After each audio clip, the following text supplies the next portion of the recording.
AP today news. Srikakulam Arasavalli రానున్న సార్వత్రిక ఎన్నికల్లో శ్రీకాకుళం నియోజకవర్గం నుంచి ఇండిపెండెంట్ గా బరిలో ఉంటామని మాజీ ఎమ్మెల్యే గుంట లక్ష్మీదేవి ప్రకటించారు. ఈ క్రమంలో కార్యకర్తలు అభిమానులతో సమావేశమైన లక్ష్మీదేవి వారి అభిష్టం మేరకు ఇండిపెండెంట్ గా పోటీ చేస్తున్నట్లు తెలిపారు.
మమ్మల్ని ముందుకు నడిపిస్తున్నందుకు ప్రతి ఒక్కరికి పేరు పేరున నా పాదాభివందనాలు తెలియజేసుకుంటున్నాను.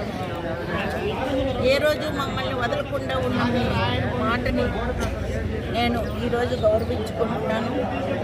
5 సంవత్సరాలుగా పార్టీ అధికారంలో లేకపోయినా పార్టీ వాళ్ళు ఏ మెసేజ్ ఇచ్చినా సాయంత్రం 6 అవ్వని 7 అవ్వని ఎన్ని గంటలు అవ్వని ప్రతి ఒక్కరూ కూడా హాజరయ్యి ప్రతి కార్యక్రమాన్ని మనం నిర్వహించుకోవటం జరిగింది.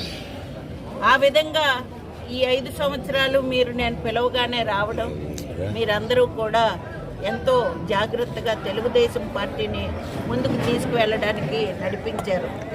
ఇలాంటి తరుణంలో 2 సంవత్సరాల క్రితం పార్టీ చీలికను మొదలయ్యింది. అప్పుడు నేను మన పార్టీ అధ్యక్షుడు అచ్చెన్నాయుడు గారి తరఫున 3 సార్లు వెళ్ళాను. 3 సార్లు కూడా ఆయన్ని వాళ్ళని నన్ను కూర్చోబెట్టండి, వాళ్ళందరినీ కూర్చోబెట్టండి, నన్ను ఒక్కదాన్నే కూర్చోబెట్టండి. నా తప్పు అయితే నేను క్షమించమని అడుగుతాను. నా తప్పు లేకపోతే అందరం కలిసి పార్టీకి పనిచేస్తాము. ఈ ఒక్క విషయం మీరు చేయండి సార్ అని 3 సార్లు ఆడదానిగా నేను వెళ్ళి అడగడం జరిగింది. పాపం ఆయనకి 2 సంవత్సరాలు ఖాళీ లేక 1 నిమిషం కూడా టైం లేక ఆయన పని చేయలేకపోయారు. అందువలన ఈరోజు ఈ విధంగా మళ్ళీ రావడం జరిగింది. పార్టీలో పెద్దలు ఎందుకు నిర్ణయించారో తెలీదు, కొత్త వ్యక్తి పేరు నిర్ణయించడం జరిగింది. అయితే ఇప్పుడు 80% కార్యకర్తలు, ప్రజానీకం, కుటుంబ సభ్యులు లాంటి తెలుగుదేశం పార్టీ కార్యకర్తలందరూ కూడా మా వెంటున్నారు. వారందరూ ఒకటే కోరుకుంటున్నారు, ఇండిపెండెంట్గా వేస్తే మనం గెలుస్తామని. గెలుపు ఓటములు పక్కన పెట్టిన కార్యకర్తల మనోభావాల మేరకు వాళ్ళు ఏం చెప్తే అదే చేస్తారు.